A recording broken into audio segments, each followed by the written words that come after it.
Heard you. Boom, shaka laka. You already know the vibery. It is Who Run the City. It is T Thomas, Big Fan Breezy on this Saturday. You already know the vibes. Both teams took an L last night, so I don't even know who wants to start. It doesn't matter.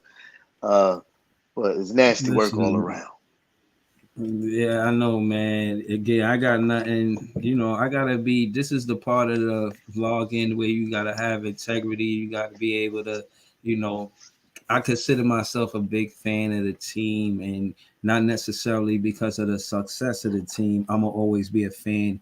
In teams like this and games like the ones we see as a reason is the reason why you cannot hang your head too low when you're down. You can't hang it too high when you're up. You gotta kind of stay, stay the course. So yeah, man, I'm a fan regardless of how successful this team is doing. I just want to start by saying that. uh, Shout out to Jay in the you know, building. What up, Jay? Jay was good. Was good, Jay. You already. We took two losses back to back against some decent teams. You feel me? Big win on Christmas against the Bucks. Then we lost to. It's crazy. The teams that I predicted we were going to Mm-hmm. beat, we lost against, and Yeah. the team that I predicted that we was going to lose against, we actually beat. Mm. Uh, I was watching the episode and I seen you say that. I was like, they actually did beat the Bucks. So yeah. yeah, I was So watching the I last mean, shout out episode. to us for that. But I wasn't really too enthused with the effort these last two games. But Mm-hmm. I know my team is going to be all right. I know my team is going to be fine. Uh, we just got some tough breaks. There's some other things I want to get into uh, a little bit later as the show progresses. But Mm-hmm. yeah, my team's going to be all right. But Yeah. I wouldn't be me. It wouldn't be KVN if I didn't start asking these kind of questions. Mm-hmm. So, first question I want to ask. So, Cam Yeah. Thomas is back on the bench? Mm-hmm. He back on the Yep. bench? What's happening? They I, consider him a I'm defensive. yeah, What? I'm gonna let you speak, but it's more to that. Yeah, I mean, the Okay. question is, Cam Thomas back on the bench? But I want to add this little caveat before you get to responding. Just want to Mm-hmm. say, I told you before the season started, nothing proved to me that Jack Vaughn wants to give Cam Thomas the minutes. Nothing proved to me. He gave him a little test run, and now he's Mm-hmm. going back to doing exactly what he always wanted to do, which was put him on the bench. All right, go ahead. Mm-hmm. You said a lot. I'll start with what you said. Yes, it put Cam Thomas on the bench. It wasn't effective or impactful on winning. Again, the duo was supposed to be Cam Johnson and Mikal Bridges in the beginning of the season. They was supposed to be putting in work, big work on the offensive side of the ball. Supposed to be able to learn how to create their own shot in the player development process. Part of the reason why they went to go play FIBA basketball. It's an experiment. It's an experiment that didn't work. It does not work. They are not a good duo because neither one of them can create their own shot on a consistent basis. You can't just give them the ball and say clear it away. Case in point is there's a lot of how you say accountability on Cam Thomas to create his own shot and make the own offense. His offense is a whole different offense inside of our offense. They have separated. We look discombobulated between Mikal Bridges and Cam Johnson and them trying to do their 1-2 thing and giving Cam Thomas the floor to kind of do his own thing without Mikal Bridges and Cam Johnson. But respectfully, Cam Thomas and Mikal Bridges is a better duo than Mikal Bridges and Cam Johnson. Mikal Bridges being the person that he is, the teammate that he is, the friend that he is, caters to he glazes the friendship of him and Cam Johnson, opposed to look at what's actually winning basketball with the Brooklyn Nets, and that's making Cam Thomas the number one guy. Secondly, the critique that Jack Vaughn is getting, some of it is deserved, some of it isn't. Mikal Bridges, and everybody know some Nets fans said that he was going to be the franchise of this team. I beg to differ. Anyhow, case in point is Jacque Vaughn. You cannot hold him accountable for giving him the opportunities to Mikal Bridges that was promised to Mikal Bridges when he got to this team. All of the times that Mikal Bridges didn't make it good decisions, basketball decisions in the fourth quarter in the clutch, that is not on Jacque Vaughn, that is on Mikal Bridges. They gave Cam Thomas and Mikal Bridges the same amount of opportunities. Oh, excuse me. They gave Mikal Bridges more opportunities than Cam Thomas, and Cam Thomas with limited opportunities have been more productive than Mikal Bridges when going to him, because we go to him for what he naturally does, and that's score the ball. We try to go in the even pace to Cam Thomas and Mikal Bridges, and it don't work like that. They are not a 1-2 punch. Cam Thomas carries, and until Jacque Vaughn realizes that's what he does on the offensive side of the ball, and you feed the ball to him the same way that the dude fed the plant when he said, "Feed me, see more." Do you remember the Little Shop of Horror? Cam Thomas is that. You feed him the basketball. He needs to eat. You think that Mikal Bridges should get the same amount of shot attempts as Cam Thomas? You guys are wrong. I'm telling y'all that. It is what it is. We looking bad out here. We not a good basketball team as a current, and part of that is because of Jacque Vaughn. Because in my opinion, after 5 seasons of assistant coach experience, and then watching Kenny Atkinson, Steve Nash get it wrong, watching Kenny Atkinson get it right, Steve Nash get it wrong, you should have enough experience to be able to capitalize off of this opportunity. You haven't had that. You sit in that head coach position like you comfortable, like them assistant head coaches don't see what's going on, like they don't understand that Ime Udoka was just got an opportunity being an assistant coach. Like, you can't get opportunities being an assistant coach. Jacque Vaughn himself have turned head coach positions down being an assistant coach. So again, I think Jacque Vaughn need to realize it ain't that comfortable, ain't that much to smile about, ain't shit funny. Cam Thomas is serious about his basketball career. He's a professional. You see how he answers these media questions at the end of these games, and I'll land the plane saying this, and this speaks volumes. At the end of these games, Cam Thomas is in the post-game interviews, not Mikal Bridges. Go ahead.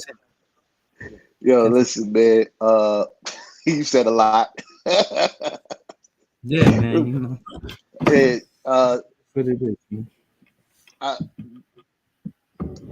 I've always questioned, is Jacque Vaughn a good coach? Since y'all promoted him, I was like, I don't think that he's that good of a coach, considering his previous record in head coaching experience, right?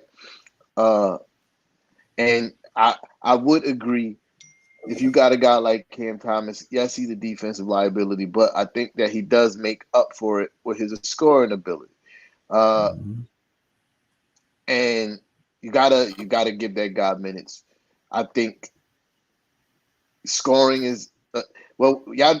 Part of the reason y'all losing too, y'all not that good of a defensive team, which is surprising because I thought y'all would have been better defensively going into this season. But yeah, Jacque Vaughn, he got to be better, man. He got to be better. Losing to the Wizards is nasty work. I mean, there's no way to say that any way more polite. It's nasty work losing to the Wizards. The Wizards is like bottom 3 teams in the NBA. I think they got 6 wins or some shit like that. Five wins or some wild shit like that. But yeah.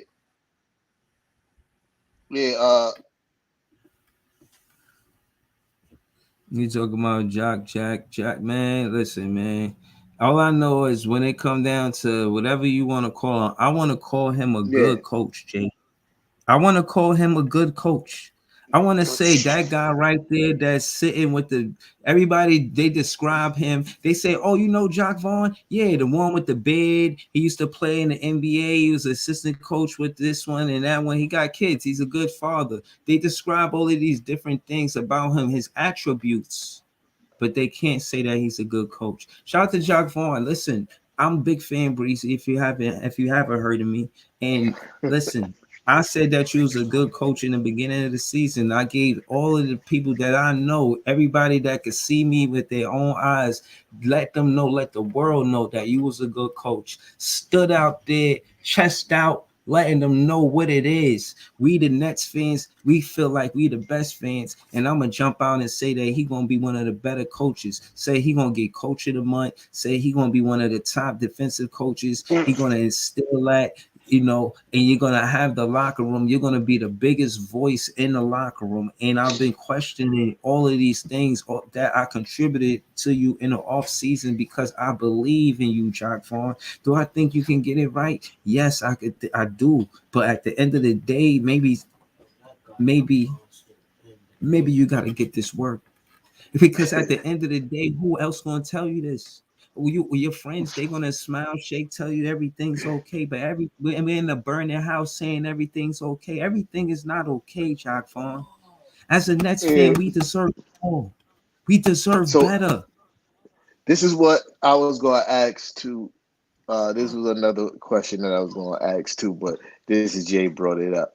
I've been seeing, in my scrolls on my timeline that Net fans are saying that Coach Jacques Vaughn is losing the locker room, and you got Mikal Bridges questioning his coaching strategy on sitting, not playing players the full game for quote unquote rest, and things of that nature. So do you believe that Coach Jacques Vaughn is losing the locker room when you start seeing Mikal Bridges starting to openly in the media speak about his coaching decisions? Absolutely. And I think it's a crying out loud shame. In all defense, again, a lot of times I look at the post game interview on my own, and for one reason or another, I just couldn't muster up speaking for Jacques Vaughn after that. After I seen him go versus the Milwaukee Bucks with the Long Island Nets, I said, this is unbelievable. Where's Biggie Smalls? Because this is unbelievable.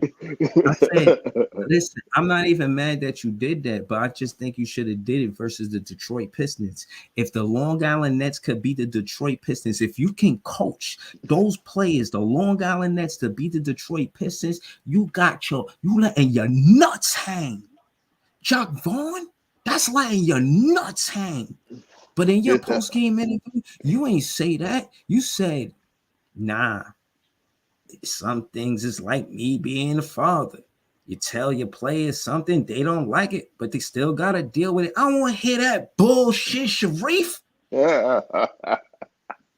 got to coach better than that. You leading a locker room full of guys that got something to prove with their professional NBA careers. And you talking about, I'm going to say stuff you don't like? What are you talking about? You subbed them out for the Long Island Nets. Listen, I seen Kenny Atkinson sub out D'Lo because he wasn't playing defense. That made sense to us. That makes sense to us, But you sub it all of them out and then making it like what are you saying? They came back and they ain't played better defense the next game, bro. No, Jacques Vaughn, you gotta hold it down, bro. I'm gonna keep it real with you. I don't smile no more. You be smiling in your interviews. I'll be like, what is there to smile about, Jacques Vaughn? Let me stop. So check it, right? I was shout out to Jay. Jay posted something. Was it? No, it was So Greasy. So Greasy posted something about all the players being sat out versus the Milwaukee Bucks. I said, oh, this is genius coaching. He knows they're gonna lose, so why put out? And that's horrible. And I was joking because that's horrible for a head coach to show his team that, I know that we're probably not going to win this game, so I'm going to rest these guys now because I know that we're probably going to lose anyway.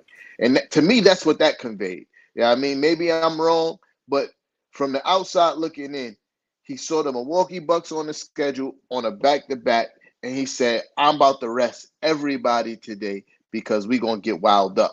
And that's horrible for a coach to do, and I I'm just gonna say, in my eyes, I believe that he lost the locker room because for Mikal Bridges to come out and question his coaching strategy about resting players and stuff like that says a lot. But in some Nick news, yeah, I mean, keep it on the theme of coaches. Coach Tommy T last night after the loss to Orlando spoke out about the refereeing, especially over the last few games, especially when it comes to the the refereeing of Jalen Brunson and Jalen Brunson not getting the calls that he's supposed to be getting. Uh, to to paraphrase Coach Tommy T words, he said, every night Jalen Brunson is getting hammered and there's no calls and he's sick of seeing it. He said that he sends the clips. So he watches the film, sends the clips of the fouls to the referees, and they're still not making the correct calls. Now, I'm saying I'm not blaming us losing the game last night solely on, lack of calls. But there was a lot of calls that the refs missed. We played horrible last night, granted. But I will say we didn't lose the games because the referees, but they also prevented us from winning the game, if that makes sense, right? We lost the game because of our play, because we played bad in the second quarter. But when we were making our comeback and calls that we should have been getting, definitely the referees prevented us from getting the calls and winning the game. And the whistle wasn't being blown both ways. And Big Fan Breezy could say it. He could contest to the fact that I almost never complain about the referees, right? Almost never. And last night I was sitting here like, yo, this is atrocious. There's a play when my man JB was going up for a layup, right? And I think we cut the lead down from 21 all the way down to 7, right? JB was going up for a layup, and Suggs literally was pulling down JB's jersey from the back paws to try to block the shot, which is clearly an and one. But nothing was called. Then there's another play of Suggs that they called it a block, where he literally tried to take off Jalen Brunson's head, pause. Body contact, then he swung his whole. I never seen nobody block a shot with their armpit over somebody's head. It doesn't happen. You know why? Because you can't block a shot like that. That's a foul. And they don't call it. And the same thing with the OKC game. I'm not saying that's the reason we lost the game. I'm just pointing out the fact that the way that the refs are refereeing Jalen Brunson is not in line with the rules. You feel me? Because if somebody's going up for a layup and they get hit in the head, that's a foul. They get raked across the arms, that's a foul. You can't choose to not call the foul because you think, or maybe he went to the line a little bit too much this game. Or you trying to punish Jalen Brunson for his physicality on the offensive end. If Embiid don't get that same punishment for being physical, Embiid is hella physical, and he gets foul calls all the time. So I agree with Coach Tommy T saying that, the refs got to be better. It's sickening to see that Jalen Brunson is getting beat up, and teams is employing this strategy now because they know that they're not going to get calls on them. I'm watching point guard after point guard or whoever's defending JB that night be ultra aggressive and not getting foul calls on them. It's kind of ridiculous and sickening at this point. You feel me? Because the rules are the rules.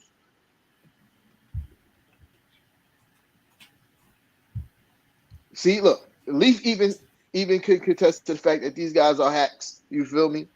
But they weren't calling them. That's my problem, Leaf. They weren't calling them. They weren't calling the fouls. That's my issue. And shout out to Coach Tommy T for standing up for his players and taking that fine, because that's a fine. If you talk about the refs, they charge you money, which is crazy. To me, that's crazy. That's a nasty policy that they have, that you can't criticize the referees. And something need to be done about that. I'm gonna land the plane there. Yeah, no, I totally agree. You know what I mean? At the end of the day, I don't want to see the refs decide who win or lose. I'm there to see the teams compete not the refs decide who wins or lose. And they could do that by nasty officiating. Again, to double down on that, I wish they would have a reward system for the good referees, and the bad referees don't get nothing. No soy sauce, no chicken, no noodles, no nothing. You know what I'm saying? That's what I want. I want them to be sitting at different tables. Like, we the great referees, y'all the trash referees. I want them to know the difference, have a reputation. Like, just the same way they got most valuable players, have most valuable referees. They had a trash referees like the Washington Wizards of referees, or the, you know what I'm saying, Detroit Pistons of referees. But these group of guys, they go into the playoffs because they make the best calls. These guys out of the playoffs, those referees are going to the finals because they make the best calls. I want to see a system officiating where the guys who actually make the best calls throughout the regular season, which is 82 games, right? Playing whatever. And all of that is the contingent on how good you are as a referee. Did you miss calls? Did you make calls? Did you use your sense of judgment and it was non-biased? How many, you know what I mean? Is there a system to articulate how good the referees are on a night-to-night basis, and again emphasize the reward side of it? Because it seemed like the consequences, there is no consequences, right? Like, they could just do whatever, and it's just, oh, you did this, and then it's like, and you want coffee? You know what I mean? So there's no type of consequences. So case in point is maybe a reward system with the same thing like the playing tournament. You know what I mean? I imagine it is some type of monetary value already in place, but I don't know. From where I can see it, some of the calls that they made and rule change, they have to be steadfast on the rules that they implemented. When these players is doing push-offs, and if you're not calling that, that's bad, because now the defender can't do shit.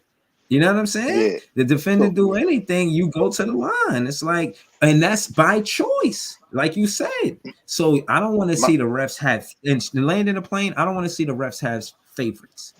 Call it. my Make the thing, cleanest game by the refs is the best game we could watch as yeah, fans, but being entertained by the sport. my thing is, uh, if you go on, just call the game both ways, right? So if you want to let the game be physical, let the game be physical both ways. That's the issue that I'm having, because I'm seeing, you know, plays getting called, fouls getting called on us, and the exact same player happened a play or two later and no call. So that's the issue I'm having. I don't care if you're gonna miss calls, or allow physical play, but allow it both ways. You can't try to, because what happens with that is when you only call it one way, you turn down the physicality of one team because they don't want to get fouls, because they know that they're gonna get fouls called on them, so they're not gonna be as aggressive defensively. But while you allowing the other team to stay aggressive defensively, force turnovers, play tough defense and all that, and it's nasty work, because that makes the game unfair. Not even mentioning what it could do to the free throws and putting points on the board. Actually, just from a standpoint of turning down, fouls can turn down the defensive intensity of a team, right? Like, if one team is getting called for fouls more, they're going to be less aggressive because they don't want to continue to get fouls. But if you letting the other team get away with the same thing that you calling fouls on the other end, they're going to turn up their aggressiveness and see how far they can push the limits of their defense before they get a foul call. And that's unfair. That's even taking free throws out of the game. Just from a standpoint of what teams are going to be doing mentally, it is nasty work. But I don't want to stay too much on just, the refs, because that's a story that could go on forever. And Jay, I'm not even going to go down this rabbit hole, pause, because that's a whole nother story. You know what I mean? Vegas is a real thing. You know what I mean? It's $1 billion industry. You feel me? So I ain't gonna say yeah, I'm not gonna say no. I'm just gonna state the facts. $1 billion industry. That's what Vegas is. Um and and TV ratings and all that. When it comes down to it, teams want to watch when it comes down to the end, like teams want to watch the bigger markets on television during playoff time and winning championships. Like, yeah, but anyway, I'm not gonna go down that rabbit hole. But last night was nasty work. The Knicks got to be better defensively. Uh, we definitely missed Mitchell Robinson last night. We had the we could not stop Orlando in the paint for the first half. It was nasty work. It was like a march to the bucket. They didn't shoot good from 3-point range, nor have we. Right? Well, we was a horrible shooting night from 3-point range for both teams. It was nasty work. Uh, I do have a chief complaint. You know what I mean? I I keep it reals. I can't just be talking crazy about net fans and their players and not keep it real about my own players. My boy RJ Barrett is on the struggle bus. He's struggling seriously, bro. It's nasty work. I need my boy to stop chucking up threes. He was 1 for 5 last night. I think 1 for 5 or 1 for 6. I think he was like 1 for 5 the night before. It's nasty work, but he keep on shooting. I understand if you got an open look, you got to shoot it, but not when you're struggling as horribly as you are. You got to continue to try to get closer to the rim, uh, and not force layups over 7 footers. Like that is not the way. That is not the way. And the problem I'm having with him, even with attacking the rim, he's not seeking body contact to get the rim protectors off balance. He's trying to lay up the ball going away from him, giving the defenders angles to block the shot. Nasty work. RJ got to be better, man. Is I ain't gonna lie, it's getting rough to watch RJ Barrett go out there and play the way he's been playing. I know he can be better. I believe he can be better. He has been better, but he need to hurry up and figure it out.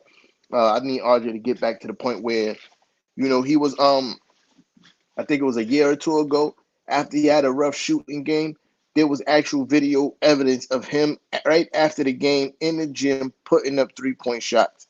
And that actually worked for him. Ended up shooting 40. He ended up shooting 40% from 3-point range that season. He actually ended up shooting 40% from 3-point range that season. And I need him to get back to doing that.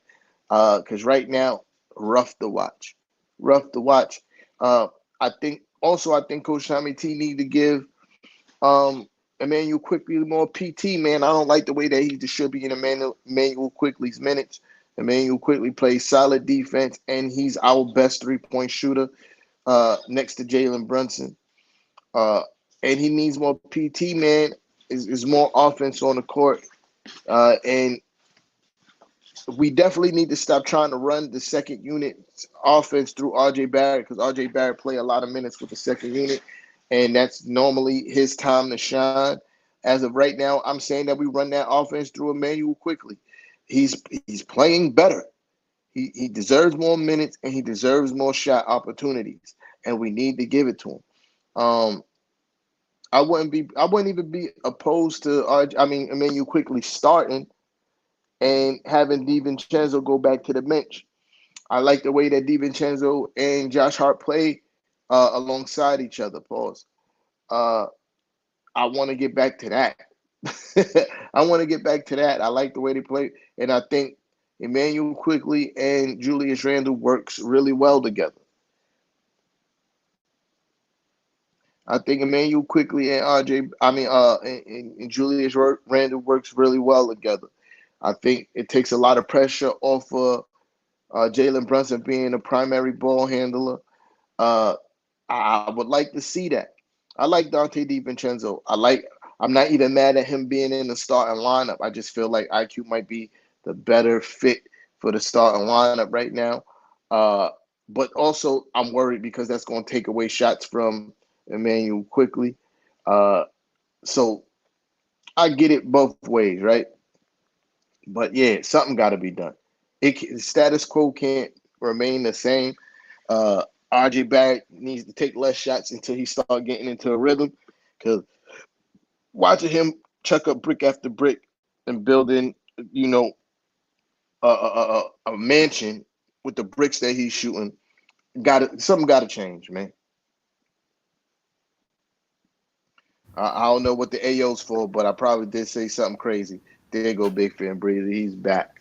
But yeah, RJ Barrett got to be better, man. His nasty work is getting rough to watch him play. He's not playing towards his strengths. People are giving him 3-point shots because they know he's struggling. So if I'm a defender and I'm guarding RJ Barrett, do I want him going to the basket? No. I want you to shoot, and he's falling into the trap and he's struggling. And he got to be better, make better decisions on the basketball court, on the offensive end. I'll learn to play now. Yeah, man. Oh man, this is my favorite part of the show. Let's get into all of the discrepancies I got with the players on my team. For one, Mikal Bridges. I don't like your body. I already spoke about Mikal Bridges. I don't want to get too. I'll end it by saying this, Mikal Bridges, is that you're supposed to be the leader of this team. If that has changed, then accept it. Do what you're strong at, defensive perimeter defense, and stay strong at that. Don't feel pressure to be this offensive powerhouse that you might have imagined, because that's what they thought your role was going to change into. Be a player that develops that over the season. You don't have to start the season being this all explosive dynamite guy on offense. Stick with what you know, do that best, and gradually try to become a better offensive player. And that is learning how to create your own shot, because you're already a great off the ball player on the offensive side of the ball. So that's my assessment for you, Mikal Bridges. Cam Johnson, your defense got to be better. Case in point, you got to contest the three after the ball is moving around. When you see that guy open for a 3-point shot, don't just stare at him. Your fucking stare isn't going to stop his 3-pointer from going in. Like, no, run out there, jump, wave your hands, something. Like, you're not contesting the three. That's not professional basketball. I could have did that. You know what I'm saying? Professional basketball, a good defensive team is contesting every three. Take them out their rhythm. You're not even thinking about taking them out. They in stride. They professionals. They get the ball. Nobody coming to them. They ain't seeing no other thing in their peripheral or nothing. Everything is just steady. It's like slow motion for them. Like, thank you.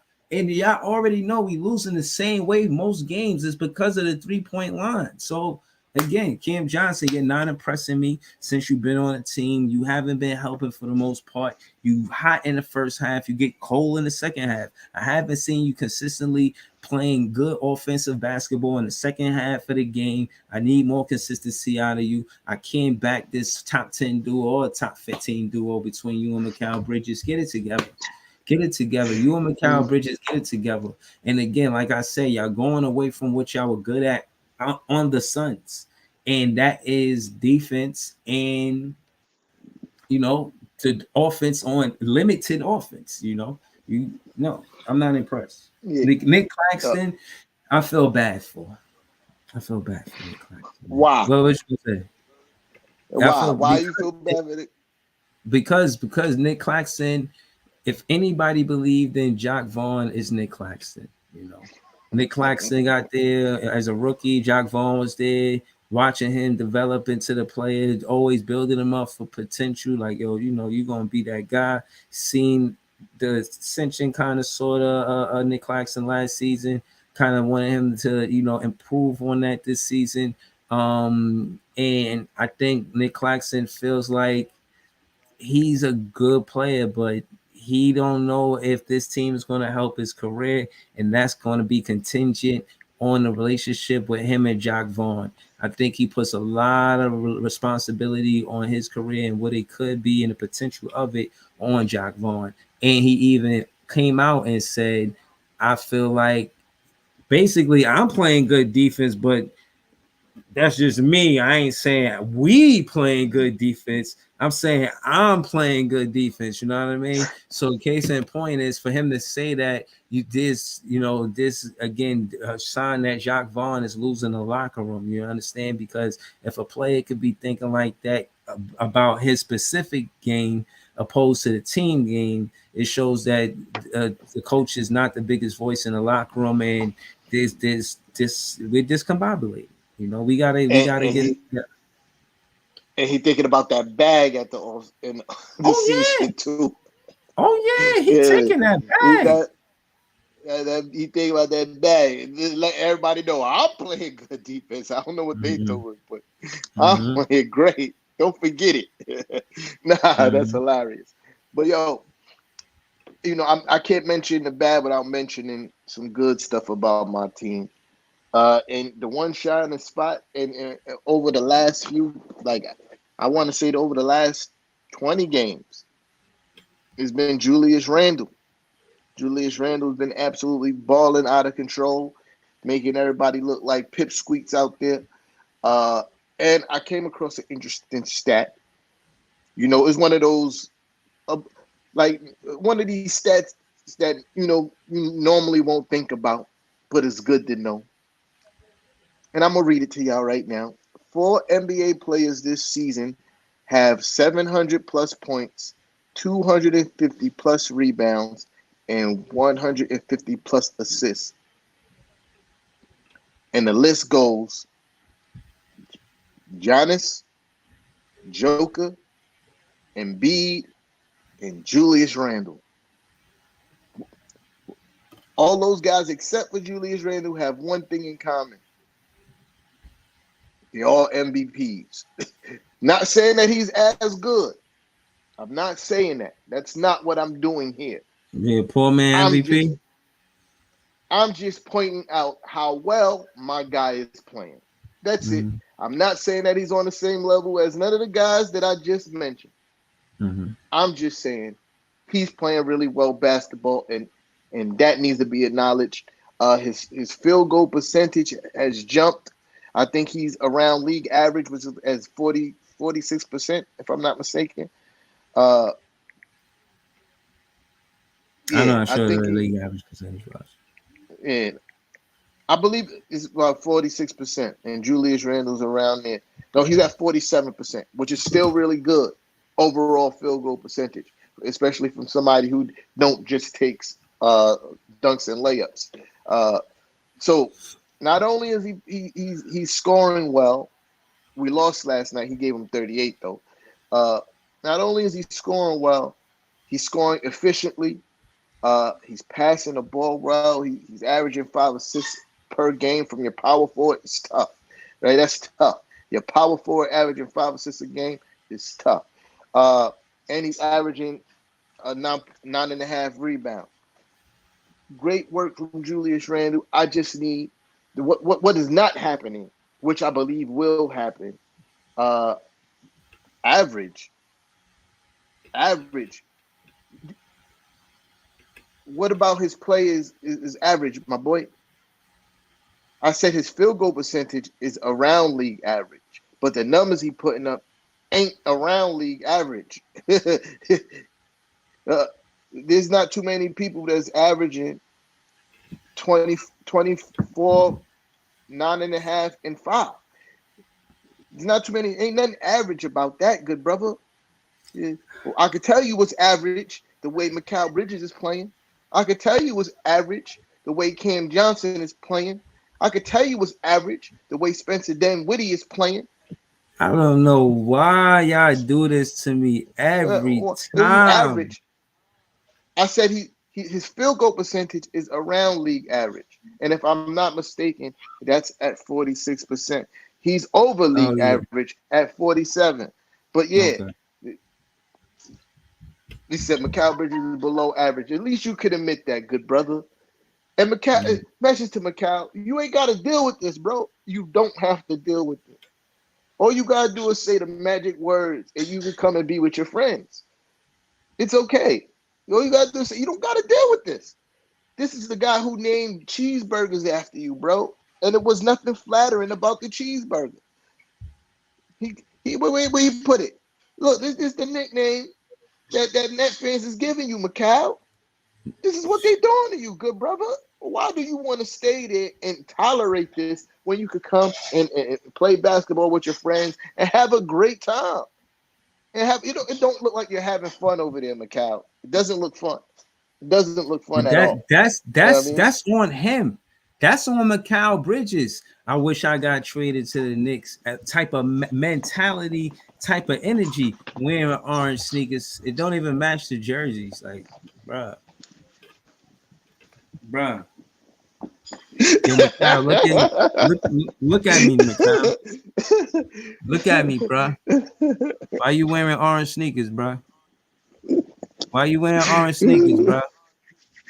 Nah, man. Yeah, nah. Macau, listen, with open arms, good brother. We need a wing of your size and ability, pause, right? We need that on our team. So pull up. You don't have to worry about being the primary scorer. You could go back to doing what you like to do, is play off the ball, right? You play off the ball, you go back to doing and defending at a high level, you go back to doing what you like to do and win. Come on, good brother. That's all I'm saying. You got to do is say the magic word. Y'all just started winning the other day. That's funny as hell. Yo, you know what's so funny about this whole thing with Mikal Bridges is the persona that I give him. He's like that. I'll be like, eye of the tiger. No, he doesn't have the eye of the tiger. You know, to have the eye of the tiger, you must have the passion, will, desire to know that you represent the Brooklyn Nets. Jalen Brunson is your friend. And I don't know right now if you on calls with him, like, yo, I wish I was with you. I want to be able to be like, I know Mikal Bridges not doing that. They be like, yo, Mikal Bridges, come play with us, pause. And I know Josh Hart play with you, pause. Josh Hart joke with you like that. I know he do. We seen the tweets. We know they joke with you like that. I'm starting to think you really entertaining it. And I was a fan standing on the fact that you was like, nah, Josh, we got it locked on this side. You know what I'm saying? Cam Johnson, me and him, we ride and we going to do that for the Brooklyn Nets. We going to be teammates forever, together forever. Ain't never going to be a Knick, never was a Knick. Y'all should have drafted me when I was a rookie. Y'all didn't. Y'all looked past me, and now y'all mad. I ain't never coming in there because y'all disrespected me when I was a rook. If I ain't want to go to the 76ers, I would have went to the Knicks. Said that out your own mouth. They didn't do that. But now, right? You listening to what they saying instead of listening to what the big fan Breezy and the Brooklyn Nets fans is saying. We saying stay with us and do your best with the Brooklyn Nets. Don't just breeze through us and just you know what I'm saying, like the other free agents like KD and Kyrie. I mean, we thinking that you could at least get us to the second round. I'm talking heavy. I want to debate in the off season saying that the Brooklyn Nets could get us to the second round. A unanimous vote on the panel, on the spot. No time to study, none of that. Because all of the stuff that I waited for, and T-Time can attest to this, that off season, when you love basketball, that off season is a mother lover. Know what I mean? That shit a good 3 months. It's something like you feel like. We done set up a whole basketball tournament, KVN, the fan game in the summer, missing basketball. So that's a long time. And again, I want to debate unanimously saying we can make it to the second round. All the stuff that I said y'all will be doing, the Nets will be doing for us to get there, has not happened. It has not happened. We are not a top 10 defense, not 1 week of the season. The top 10 defense was my biggest pushback. I mean, my biggest push on why we were going to be a great team. We're just shy of 20 or around fringe 20, whether a little above or under. Either way, it's nasty work. Nowhere close to a top 10 defense, bro. Like, come on, man. What are we doing out here? Somebody getting traded. It better not be Cam Thomas. Yeah, I do smell a trade. I ain't even going to hold you. I smell a trade. Trade season is upon us, too. It is. Trade season is upon us. So yeah, listen. Yeah, the psyche of Macau came from not I wouldn't say a, a winning organization, but they were succeeding. You feel me? They were succeeding a few years that Macau was there. Uh, and Not when he to come first from got that, there, but I get your point. They did yeah, go to the yeah, final. yeah, yeah, yeah, yeah. So to go from that to go to what's happening now, he's probably looking around the locker room like, nah, I'm not trying to go back to how we was when I first got in the league. I'm not trying to go back to that feeling. I You want know, you out. know, you know. I want to add to what you said because as a Knicks fan, I know you could agree to this. I think he really need a point guard. That's what he like. Yo, I can't be Absolutely. successful or as great as I am as a player unless I could play with a great point guard. And he see Jalen Brunson and he get butterflies. I don't like it. We could Yo, get a listen, man. different point guard besides Jalen Brunson. There's other point guards besides Jalen Brunson that Mikal Bridges could be good with. Chat, help me. Who could, besides Jalen Brunson, because I know that's all Mikal Bridges think about. Besides Jalen Brunson, who could Mikal Bridges play with as a point guard that can help the Brooklyn Nets? Because that's what we need. Yeah, I don't have an answer for that. But Not you. No, of course listen, not you. I yeah, know your answer. Trust me, I know your yeah, answer. You know what I mean? send him to the Knicks. You feel me? Send Besides him to Jalen the Brunson, Knicks. what is a good Uh, point guard for Mikal to yeah, play with? we got we got to. I might not like none of our players, but we got a lot of draft picks. You know what I mean? Got a lot of draft picks. I want to see Draft it picks work are with Mikal Bridges. I don't want to trade him. I want to see yeah. it work. No, Excuse me. I and I give you respect for that. You always say that you rather try to work it out before a trade. You always say that, Mhm. but I also think with the way that your team is going, the trade is almost inevitable Mhm. because y'all did not go into the season expected to be under 500 team. I can't believe y'all did. I don't think nobody in the organization did.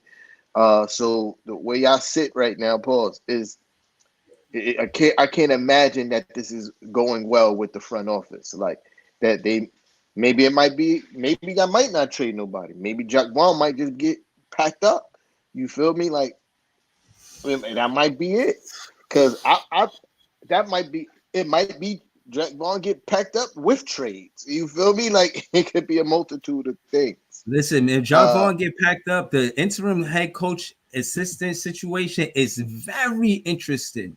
Between Scott Burrell, who was the Long Island Nets head coach that got them to the conference finals, between yeah. Corey Vincent, who came over with Mikal Bridges and Cam Johnson, and he was helping Cam Thomas and LSU, between Kevin Ollie, who's a champion, NCAA champion head coach, and he worked with the Amen twins in the G League. The assistant head that head coach conversation would be very interesting if that were the case. I don't think it's the case. I think they still, they gave him a contract very early. Last season they gave Jack Vaughn a contract, so I don't think they packing him up. I think they say, you know what, we'll go with him, and that's what I was saying last week about how Tommy Tibbs, I think he missed the season going to the playoffs, and maybe it's something like that. Like they had that same confidence, like you know what, you are a guy, and we want to stay with you, and hopefully you know what I'm saying. We think you'll get it better. I think it's more of that than they want him out. But yeah, to what we were discussing, I don't know, man. Again, what I was saying prior, I think I want the head coach to have the biggest voice.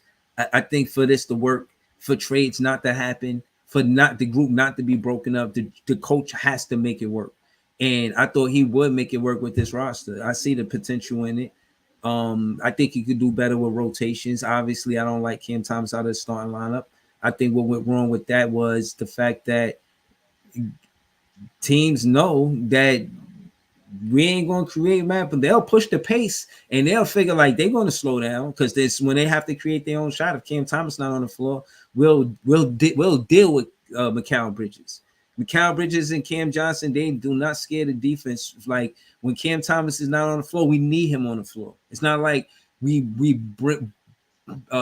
making a lead larger by Cam Thomas being on the bench. You know, they try to make it seem like he's such a defensive liability. We getting scored on when he on the bench. It ain't like we locking teams down when he you know what I'm saying, off the floor and we can't score. We not locking them down.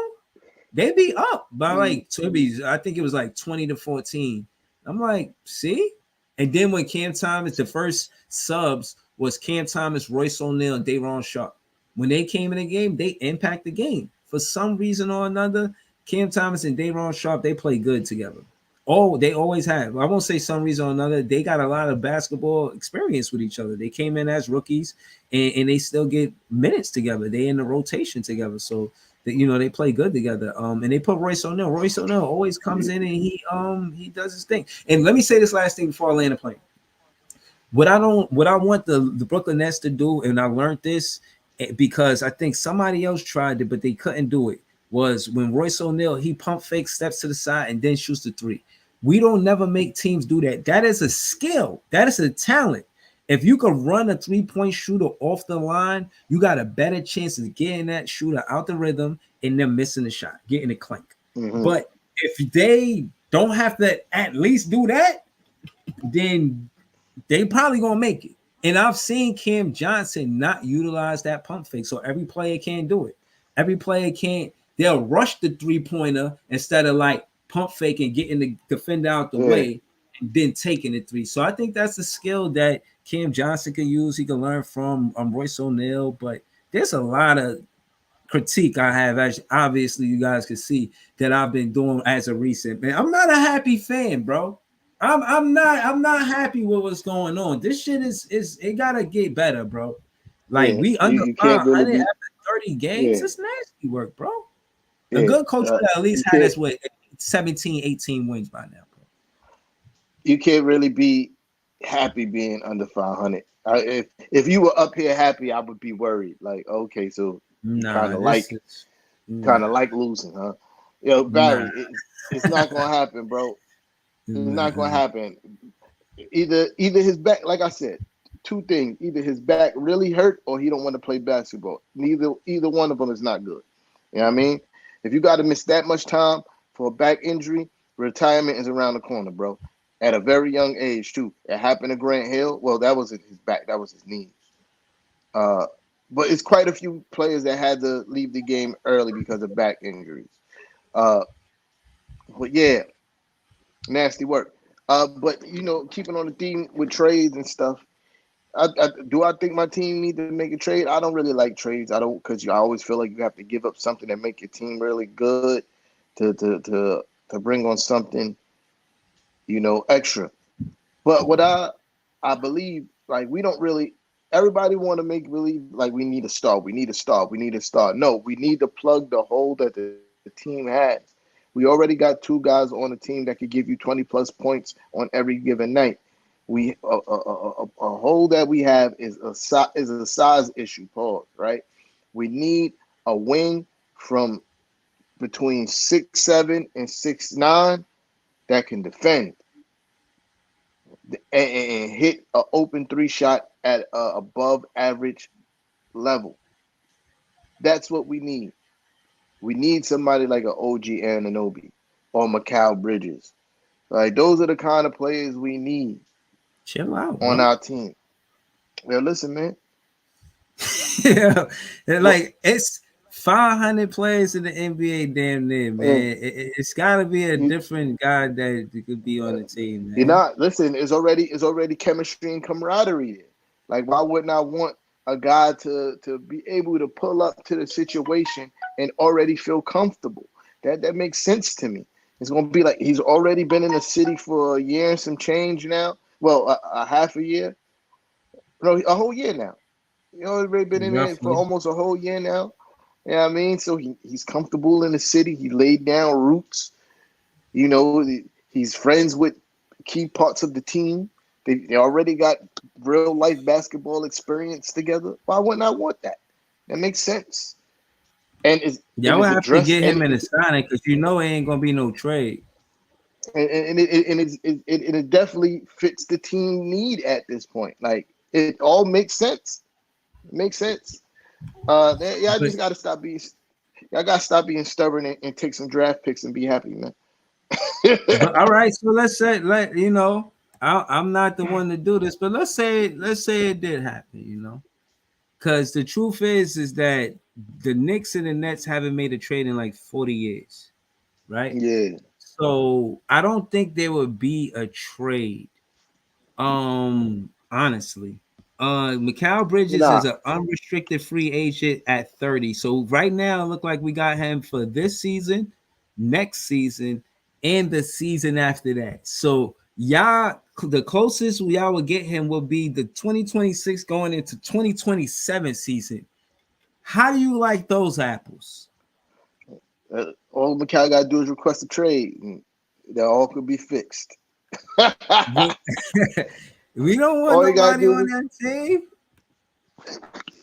team. Y'all could take some draft picks and be happy. Just so y'all know, I ain't capping because this looked Nah, like it I know might you be. ain't capping. I looked already. No. Not for the chat. For the chat, I'm pretty sure you looked already. You being a Knick fan that you are, I'm pretty sure this is common knowledge for every Knick fan. I've never seen any. This is not good, Mikal Bridges. This is not good, man. So you basically here from right now for you this season, next season, and the season after that. So we put a lot of, and they said this is one of the best contracts in the NBA. So the Brooklyn Nets, I mean, I'm not saying it's the best, and I ain't fitting the debate if it is or not. Case in point is Mikal Bridges, regardless of what his contract is, he gotta want to play here. Did he buy in to being a Brooklyn Nets player? I think that's the question that we should be asking. I don't know. He wearing orange sneakers. All of the money he ain't making, he can't get no sneakers to match his jersey. I ain't feeling it, man. Pause. So I think there's a lot of things that says that Mikal Bridges might up jump the boogity beat. He might up jump the boogity beat. What are you thinking right now, Mikal Bridges? Are you on the phone with those Knick players right now? Are you laughing at this like Breezy is just hilarious? I would never do such a thing. That Knick fan is delusional if he think I will ever put on a Knick jersey. Maybe this whole thing, I don't know. Yeah, all he got to do. Go ahead. I was just gonna rant. All he got to do is say the magic words. I want to be traded. That's it. That's it.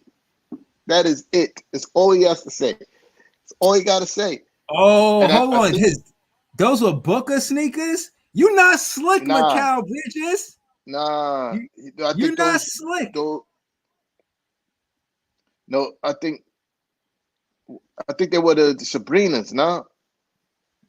The Sabrinas? Yeah, Sabrina Nescu from the Liberty. The Liberty? That's still not slick. You got orange sneakers. To the naked eye of the casual fan, they may not know what you up to. But me, look at me. Me, big fan Breezy, knows what you're doing. Stop it. Stop doing that. We see what you're doing. You're not slick. They don't even match the jersey. Or maybe he's trying to recruit Booker. Because things is not going well. Things are not going well in Phoenix. Why would he want to try to recruit his boy to come play where he at? He not. That might be a thing. I don't think Booker will want to come here and be a point guard. He pretty much playing point guard over there. Yeah, but by choice. Bill can't play point guard. Yo, and he's doing a pretty good job. Nigga averaging like 7 assists a game. Yeah, I think it's far-fetched that we get him on the Brooklyn Nets. Nah, if absolutely. we did, I'm just saying. That'd be good. I'm just saying, maybe Booker trying to recruit, bro. You never know. I don't know, man. You never So know. yeah. Nah, So you really think that Mikal Bridges will ask for a trade? Because he's supposed to be here he ain't free agent until 2026, do I 2027 season. do I You think think he'll that he will actually ask for? trade? It would have to be a three-way No, trade. We never did a trade in 40 years. no, I don't think he'll ask for a trade. I don't think he asked for a trade. But if he doesn't want to be there, that's the only way he's gonna get out of there, or he's gonna be left there for another 2 years. Uh, that's the only way he's gonna get out of there. I don't see the Nets trading Mikal Bridges. Do not see that happening. Like willingly, just traded him without him being coming out and saying, "I do not want to play for this team anymore." Right? I Mhm. don't see that. I don't see neither of those things happening. I'm just making fun and speculating. Uh, but I don't see that happening. I would be surprised if either of those things happen, that they move Mikal Bridges without him asking or him even asking for a trade. I'll be super surprised by that. I Um, don't think Mikal Bridges will ever get a chance to be the number one option or anything like that if he leaves this Brooklyn Nets situation. and, and sometimes that's okay. Because look, as much as people want to say about Scottie Pippen and how Jordan never won without Scottie Pippen never won without Jordan. Scottie Pippen Mhm. played a lot of years of basketball after Jordan retired and never won on some really good teams as the number one option and never won. That Blazer team was crazy. Him, Bonzi Wells, all those Bonzi other Wells. guys, That was my crazy, favorite player. Yeah. crazy lineup, bro. Crazy lineup, never won. And it's okay to just be a role player and get your chip on. You feel me? Like Yeah. it's okay. It's But okay. that's what I'm saying. It seemed like Mikal wanted to be the number one guy, and I don't know if that's his game. You got to be able to create your own shot to be the number one guy, and he hasn't done that yet. So Yeah. that's pretty huge, man. Pause. I don't know how you Yeah. get past that. I don't. How do you be the number one option if you can't create your own shot? Yeah, listen, man, and this is something when you was talking about how him and Cam Johnson was going to be top 10 duel or top 15 duel, whatever you were saying. I was like, yo, got. I was really talking about Cam Johnson. I wasn't so much talking about Mikal Bridges at that point, but I know creating your own shot is a big part of being a number one option and being a dynamic duel. Both guys got to be able to go off the dribble and get buckets. And unfortunately, neither one of them seem like they could do that. Y'all really need a really good point guard on your team. That's a fact. Y'all not so much a scorer, but a facilitator would do wonders for y'all. Like Yeah, we need a point guard. do Bag. Hurting. do wonders for y'all. Like y'all not really in a win now mode, but so this might not work. Now he not even healthy, so I'm not even gonna mention him. Mm. Uh, but y'all definitely need somebody who could pass the rock and more concerned but with organizing the offense and getting guys the ball in their spots. Pause. Uh, to make y'all super effective offensively. And Mm-hmm. I'm outside of that guy, I'm drawing a blank as who would fit y'all right now. No, that's But all I know good. it's some people. Yeah, no, I that's know all it's some good. people like Schroeder would be dope for y'all. You know what I mean? Shooter would be dope for y'all. He could score a little. He's a good passer. Uh, he has he's a solid defender for his position too. He a pest. He not Mm-hmm. really locked down. He could force guys into turnovers a lot because he pesky and feisty. Mm-hmm. Like Shooter would be dope for y'all. I would Yeah. like Shooter for y'all. Yeah. No, I agree. I Uh, totally. yeah, but that's what y'all need. Y'all need somebody that be able to facilitate the rock, and Mm-hmm. y'all don't really got much of that. Yeah, I mean, Right. Dan Woody Yeah. think he Kobe. So there's that. Yeah, no, Dinwiddie, he bothered me watching him argue the foul. He looks for it too much. But I think if they could get Schroeder in, shout out to Nick Fan Tea Time. You know what I mean? That's actually a good situation for the Brooklyn Nets because he wouldn't never try to dominate the offensive side of the ball. And I don't think I think he has better shot selection than Spencer Dinwiddie. He's more Absolutely. putting pressure on the rim, and he's definitely a better on ball defender than Dinwiddie. So I actually Yeah, think that is a great situation. I'm about to look how into that much actually. how much points is Nick Claxton scoring right now? Like Well, check 11. it. It don't even matter. Well, Nick Claxton would end up averaging like 14, 15 points a game if y'all had Dennis Schroeder. Yeah, no, I Because he was going saying this the alley oops, yeah. the lob threat. Yeah, I was saying that again. They again, I got some pushback, but then I push back from they pushback. So I was like, yo, the pick and roll is the one of the number one offenses in the league, if not the number one. I think it's 40% or something like that offense reign in the Yeah. NBA. As far as every team. Case in point is Nick Claxton don't have that pick and roll threat no more now that Harden or Kyrie isn't there. Everybody know that DSJ jumper ain't like that, so they could just double down on pause on Clax and just prevent the lob threat altogether because they'll go ahead, DSJ, take the jumper, you know what I mean? But somebody like Schroeder, I think he can knock down an open jumper, so you gotta kind of press on him. And if you From don't, all three, he could score from all three levels. Yeah. and he got the little floater. I respect Schroeder game. I Yeah. thought he played his best basketball with LA. I'm surprised he didn't take that contract at first. The second run in with LA, I thought he played bad. And then he played bad with Boston. But FIBA, he would kind of woke me up. Watching him in FIBA basketball, everybody knew that Canada team was going to be tough, and they were. They were very competitive. Him and Shea, that backcourt was crazy. You know what I'm saying?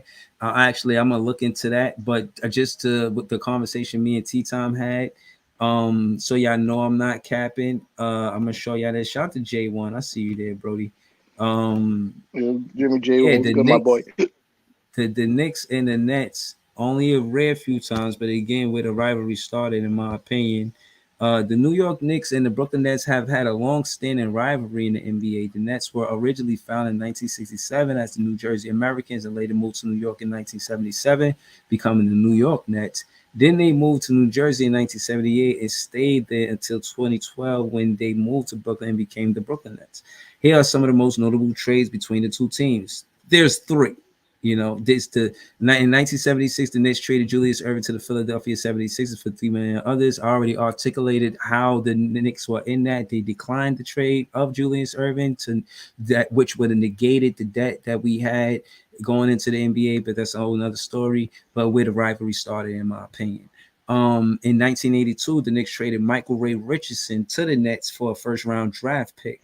And 2013 was the last time that we made a trade. I said 40 years, but I was wrong. I think I was talking about the 1982 trade, overlooking the 2013 trade where the Knicks traded Andre Bargnani to the Nets for a package of players and draft picks. So there you have it. I forgot y'all took that bum from us. There's been one trade 10 years ago. 10 years, and he was actually a Brooklyn Nets player. So, yeah, I forgot y'all took that bum from us. Oh, thank you guys. Crazy right now, that was trash. Shit's crazy right now. So we actually never traded any. We tried to trade Julius Erving, Dr. J. That's the trade we tried to give y'all. We tried to give y'all the best player we got, right? To make things even financially. Y'all gave us Bargnani. Like, what? So you can see the type of intent that these Knicks have for the Nets. And this is why it is hard to be a Knicks and a Nets fan, knowing the history. And that being said, we got Quentin AC because of that trade. Yeah, I remember. I used to like Quentin AC. He played like a gangster. The big bald head dude. Whoa, with the beard. I didn't talk about dude look like Kimbo Slice and shit. He was ready for a fight. He wasn't that good, but he played with energy. He played like a gangster. I'm crying. Oh, bro, man. Yo, he wasn't that good, but he played with energy and intensities. Huh? Like that's why I liked him. Like, yeah, he kind of trash, but he out there hustling. Yeah, and he ain't afraid to squabble. Right. Oh, snap. Yeah, nah. Andrea Bargnani was doo-doo, bro. Definitely. And Hold on, let's the get it. crazy part Nah, is when yeah, he was in Toronto, yeah. he wasn't that bad. He was all right. Then when he came Okay. to New York, straight doo-doo. Straight doo-doos, huh? He wasn't built for the Yeah. city. Yo, a lot of people can't play in these bright lights. You know what I'm saying? Jared Allen out there scoring 30 and 30. You better do that shit in the playoffs. I Yo, can't believe he I said that shit, bro. That I shit was remember wild. when we got Bargnani, and I remember arguing with people about this guy. Like, yo, 20-point scorer, bro. What you talking about? He all right. Son scored 20 points. Man. Yeah, I'm gonna be honest. This is the toughest part of the show, man. We about to do predictions. Lord of mercy. Yeah, it might be Yeah. tough for you because y'all just lost to the Wizards. That's crazy. Oh man. All right, man. Listen, man. I'm gonna be optimistic as possible. The first game we play is versus OKC. Oh Wow. man. Listen, I'm not gonna waste you guys' time. We play in OKC. I will be surprised if we win that game. I'm gonna say that. I will be surprised unless we fully healthy. Let me check the injury report. Is Ben Simmons and Lonnie Walker coming back? Shit, we need Jesus Shuttleworth on this team. All right, hold on. Let me see. Let me see. I think that's going to be a tough act. We might lose that game. Then we play the Pelicans. Come on.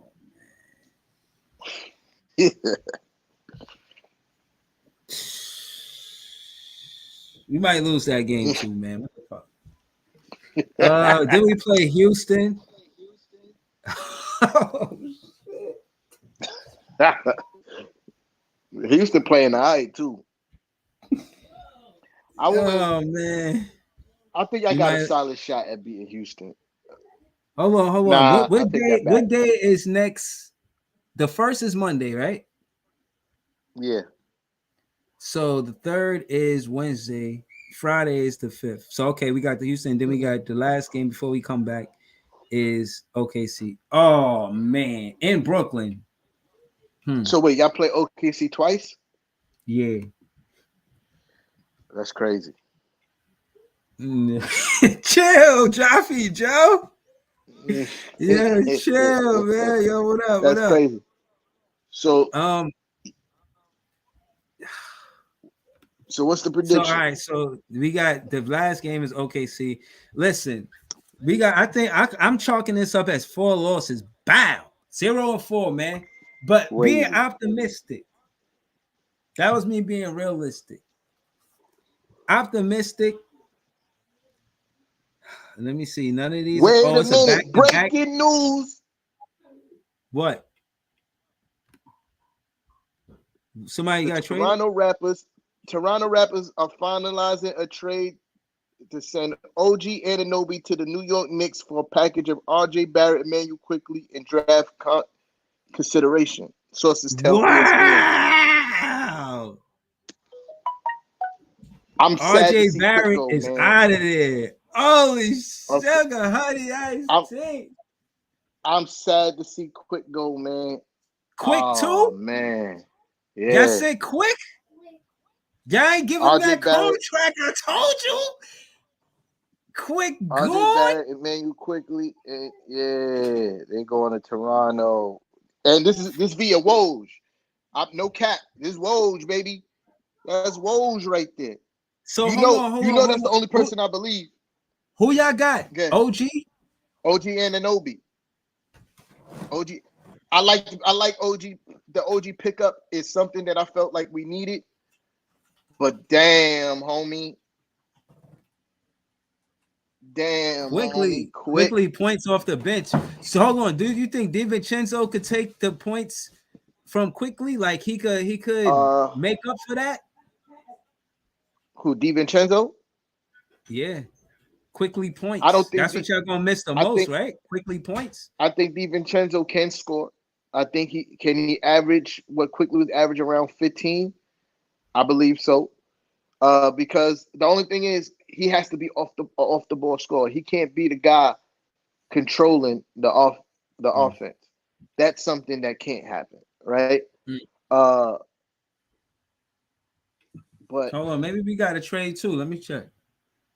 yo, shout out to Mrs. Nix, by the way, because she's the one who just sent me the info. You know what I mean? Mrs. Nix.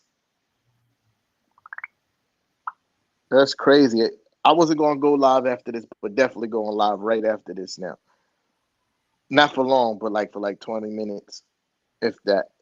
Nah, I'm not. I got stuff to do. I'll probably go live tonight though after the game. Yeah, I know they going crazy on Nick's Twitter right now. Mm-hmm. I hope we got a trade too. Let me check. Yeah. Nah. Oh, it's all over now. Oh, But you was first. IQ just posted on Twitter. Oh my goodness. Josh Hart, what I just wake up to. Wow. Emmanuel Quick, Yeah. I'm hurt, bro. Quickly. That's risky, Look, man. Kev calling That's risky, man.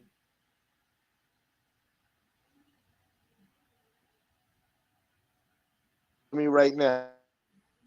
About I heard. I don't know why my I heard, bro. Yeah. Do your thing. Call me back. I got you, Playboy. I won. Yeah, my boy Kev. Shout out to Kev, man. Yeah, man, that's crazy. Yeah, we That's ain't getting no crazy. trade, man. Just y'all, man. Yo, I Woj, don't. man, don't forget about the Nets, man. Nah, I'm just playing. Yeah, hold on, bro. Hold on. I'm gonna leave the studio. Come right back because whatever happened, because I got messages up to my.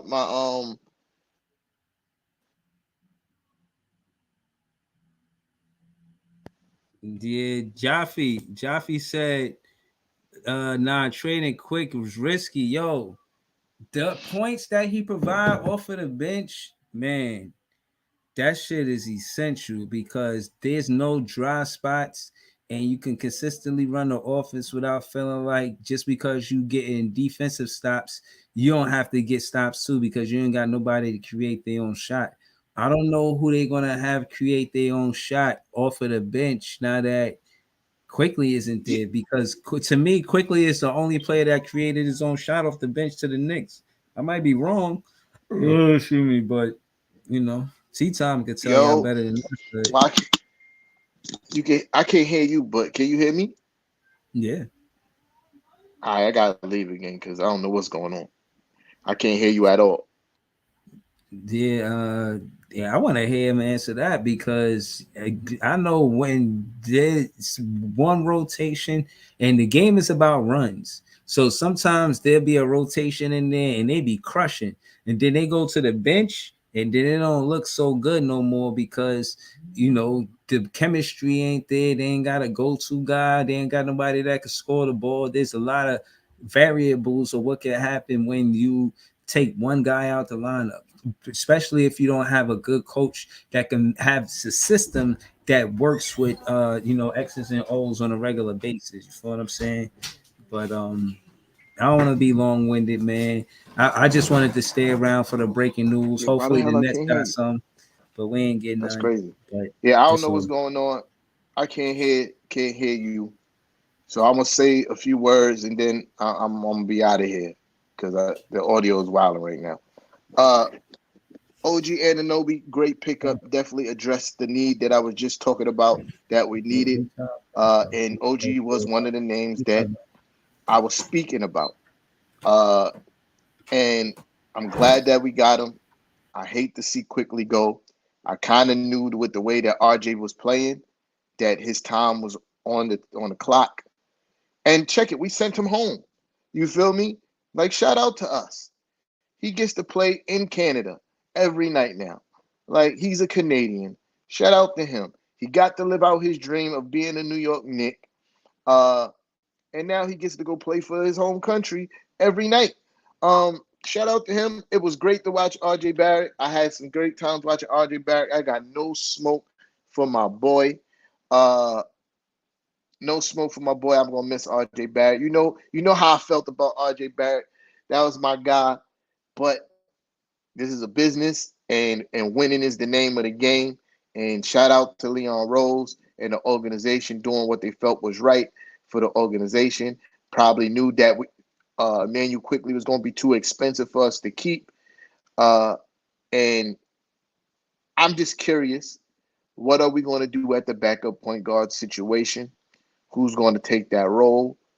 I do believe that that uh that DiVincenzo can run point.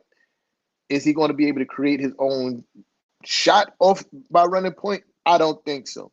But can he be a sufficient point guard? Yes. Like running the offense, yes. And I'm curious, do we give Deuce McBride those backup minutes? I'm not mad at that, but I'm not in love with that. But it is all in all, I'm not mad at the trade. The Knicks fans wanted OG Anunoby for quite some time now, and we got our wish. It cost us RJ Barrett and Emmanuel Quickly. Shout out to both of those guys. Great memories with Quick. Great to watch him develop in the player that he is. I hope he don't come back and bust our ass. But shout out to the front office, man. Great pickup. We play today. Obviously, we're not going to see OG today. And I think we play again on Monday. Let me do my predictions, and then I'm out of here because my bad. I can't hear Big Fan Breezy. So it ain't going to be too much back and forth banter if I can't even hear what my guy's saying. Today we play the Pacers. It's weird feelings in the air now. I don't know how focused my guy's going to be, but I'm going to say we're going to win this game because my guys are still mad at losing to the Magic the way that we did. On Monday, we play the Timberwolves. Don't think OG going to be able to make it for that game as well. Timberwolves is a tough team. I don't know. I'm going to say we're going to lose that game. Because Edwards been wilding. On Wednesday, we play the Bulls. That's a W. Them dudes is trash. That's a W. OG should be playing by that time.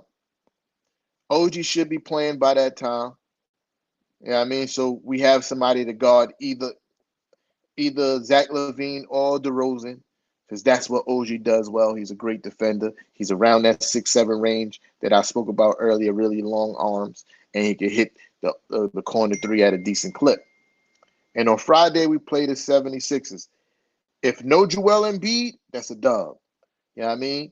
If no Joel Embiid, we win on Friday against the 76ers. And I don't need to explain more than after that, the fact that Joel Embiid ain't there. So coming back into the show next week, I got us 2-2. No, I got us 3-1. My fault. 3-1 because we win tonight. Shout out to everybody that pulled up. I appreciate y'all. I holla. Say whatever you need to say because I can't hear you. 1-3, man. 2-2 at best. Till next week. Now we gonna end the live. We end the live. Okay. End the live. Right.